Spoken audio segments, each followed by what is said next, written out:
Southeast Radio's Business Matters with Karl Fitzpatrick. Southeast Radio. Welcome back to Southeast Radio's Business Matters with me, Karl Fitzpatrick. Well, the Hook is undoubtedly one of Ireland's most picturesque tourist destinations, with visitors travelling from all over the country to enjoy the mesmerising spectacle. Lorraine Waters, the manager of the Hook Lighthouse and Heritage Centre, joins me now to discuss the new landscape for the attraction after COVID-19. Lorraine, you are the manager of the Hook Lighthouse and Heritage Centre. So has the popular tourist attraction enjoyed an influx of visitors since the restrictions were lifted? Oh, good morning, Karl, and thanks very much for having me on. Oh, absolutely. First couple of days, a little bit quieter. And for the last 3 weeks, we have been inundated. Absolutely incredible with local visitors. Wexford, Limerick, Midlands, Dublin. It's been phenomenal. And how do your visitor numbers compare, let's say, July 20 to July 19? Okay, well, look, on a whole, the tourism industry is down with capacity issues at the moment, so we're probably down about 60%. To put it into context, on our tours last year, we'd allowed 30. This year, it's between 10 and 12, depending on family size with social distancing. So you can see immediately that you're down. But look, it's for safety, and we are getting our visitors, and they're enjoying it. So what changes have been made to the site to comply with the current public health guidelines? Okay, so the first thing that you have to do is when you're coming in, you'll be met at the gate, you'll be contact traced. How to get in, you are preferred to pre-book your tour by ringing us, and then by booking a free ground access pass on hookheritage.ie. You'll come in, you'll park up, perfect, and then you'll be met again at our door. And you'll be asked, hi, would you like to use the bathroom, the cafe, the gift shop? You're looking for a tour, and you will be directed around. We're a one-way system. Our cafe is at a 50% reduction, and our gift shop only allows 6 in. So we never get cluttered, and you never feel like there's people on top of you. But again, that of course reduces our numbers. Undoubtedly, the Hook is one of the most beautiful places in the country, irrespective of the season. But remind us of exactly what is on offer at the Hook Lighthouse and Heritage Centre. Okay, well, I suppose the first thing, Carl, really is when people come in, they get that sense of, what, my children are safe here. We're in an enclosed, walled area. So mum and dad can sit down, have something so basic as come in, bring your picnic, let your kids play. You don't need to spend a penny. That's your social enterprise aspect. But then we run into many other things. We have our wonderful tours of our 800-year-old lighthouse. They're running every half hour, which brings in the watchtower, the lighthouse itself. We have our beautiful play area, our pirate ship. We have a mosaic garden. We have barbecues. We have a viewing point. We have a weather station. We have a museum. We have our gift shop, our cafe, and we also have a resident artist on site if you want to buy some wonderful paintings of the lighthouse. What age profile is Hook for? Okay, well, you see, I would say you can bring them all because we have the Wi-Fi for the teenagers, and if they want to play football, they can on our open grounds. For the under-10s, there's the pirate ship, which is wonderful. For all of them, then, there's the weather station, gives you a little bit about the information, how weather works. So I have to say, on a whole, we've had families coming in with the 3-year-olds up to the 13-year-olds, and they're saying everybody enjoyed it. So we've a little bit of something for everybody, which is great. And Lorraine, as a result of COVID-19, what are the main challenges which you face on a daily basis with regard to these new measures? You're very, very aware that you need your visitor numbers coming in, and we need them coming in now because we were closed for those 15 weeks. That loss of revenue was tremendous, not just for ourselves, but I'm sure for every tourist attraction. And you're constantly waiting to see, are you going to open up the email system, and there's this wonderful new grant that you're 100% approved for, and it's going to keep you going through the next few winter months that look like they're going to be quiet enough. I know Fáilte Ireland are working very hard on advertising, but we just don't know what's going to happen down the line, and that makes us a little nervous. And how can visitors pre-book a slot? Because you really do want them to pre-book, don't you? Oh, yes, absolutely. Pre-booking is essential. What it does, it ensures your position on the grounds for as long as you like, and it ensures your place on a tour. So what we're recommending is to book a tour that you ring us on 051 397 055 because that is down to a third capacity to gain access just to the grounds. Not everybody wants to do the tour. They've done it previously.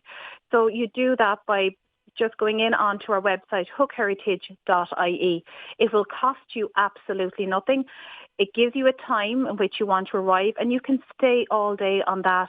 And the reason that we're doing it is we are following government guidelines of 250, and that's broken down to 50 between the cafe and the tower, because that's inside, and then 200 outside. And it suits us perfectly, really, for the numbers, to keep everybody safe and social distanced. And while most tourist attractions' peak season will shortly draw to a close, the Hook is very much open for business during the winter months, isn't it, Lorraine? Oh, it absolutely is. I mean, our resident artist, she stays there, so she's around. Our tours are running. I know this year will be a little bit more of a challenge, so we are looking at maybe, some sort of a Fiver Friday that works from Monday to Tuesday.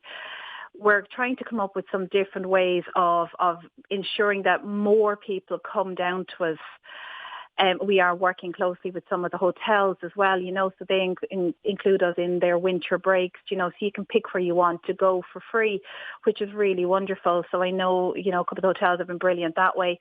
So we're percolating at the moment as to what we can do to raise our profile for the winter. I mean, just imagine you come down, you're sitting in the cafe, there's a storm brewing outside, you have your cappuccino and the spray is hitting the window. It's the most magical sight, Karl, you'll ever see. No doubt. And of course, there's fabulous views from every element of Hook. Oh, but absolutely. If you were able to convert a small percentage of those that drive down to Hook and actually get them to come in your gate and start spending money, it would be magical. What are you going to do to be able to increase that in the year ahead?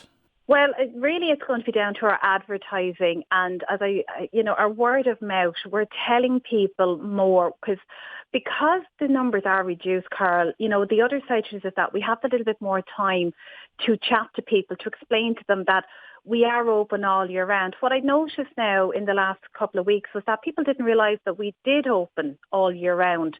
So we're saying come down and we're showing them photographs, we're pointing them out to them, showing what the weather is like, saying come down for tea and a coffee.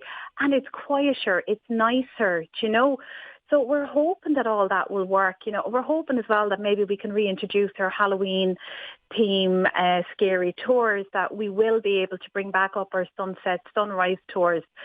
Again, this will change. It depends on government guidelines, but, we're hoping to do all of that.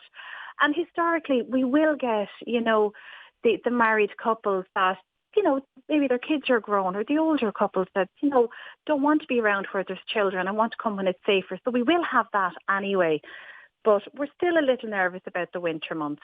And on that particular topic, only last week the government announced the Stay and Spend initiative to assist the hospitality sector. What are your thoughts on this initiative, and do you expect local attractions such as Hook Lighthouse to benefit as a result? I tell you, I absolutely hope that they will, because, at this moment in time, I know as a mum of four, I'm really thinking about the kids going back to school. I've two going into secondary school. So, to me, it's a little bit, okay, well, I can afford that because I will get that back, particularly if anybody was, say, out on your COVID payment or out of work for a certain length of time there. So I think it can only do good. It will encourage. Definitely. I've been looking at, I'm reading up on it there now the last couple of days. Obviously for business, we'd be reading up it anyway. But the general consensus, talking to people, listening to people talking about it, is that it's a really, really good idea. Yeah. And we will definitely benefit from it. Yeah, definitely. And of course, beyond the COVID-19 pandemic, Lorraine, Hook Lighthouse has very exciting plans ahead as you secured €5 million in funding through the Rural Regeneration Fund. What's in store as a result? Okay, well, this came up there a few years ago with the Rural Regeneration Fund, Fáilte Ireland. So we are, the award-winning concept, which we had advertised about there a few years ago, is a shipwreck experience. So we're hoping to, expand a little bit on our grounds there. We'll have it that, we'll be able to have a nicer cafe, more room, better views as well. You'll be able to walk into a building and it'll be like you were actually in a boat in a shipwreck experience. We're hoping to maybe extend our playgrounds, additional parking, e-car charge parking. We're very, very excited about it. Again, we were a little bit nervous there with COVID-19, but we will start to move forward on it. Again, it's probably 2 to 3 years in in the future before it would be finished, but it's starting to be spoke about again, so we're very much delighted about that. And of course, Hook itself is a magnet for camper vans. Are you going to be making infrastructure available for them down there? It's in an initial plan, Karl, at the moment, but because we're only coming into the concept stage again, it is part of it. The ideal thing would be to take the camper vans off where they are at the moment, because one, it does cause congestion for ourselves. You know, a lot of people assume that Hook Lighthouse owns that ground outside or that we in some way maintain it. We don't, you know. I mean, the lighthouse was built in the ground for the families, you know, of years gone by. So outside the walls, you know, it's not very safe, I suppose, either, you know, and the high winds and things like that. So yeah, it's definitely in the pipeline, definitely being looked at as well. Well, if you've just tuned in, that was Lorraine Waters, the manager of the Hook Lighthouse and Heritage Centre, and I would encourage you all to enjoy the natural beauty which is on our doorstep. Southeast Radio's Business Matters with Karl Fitzpatrick. Southeast.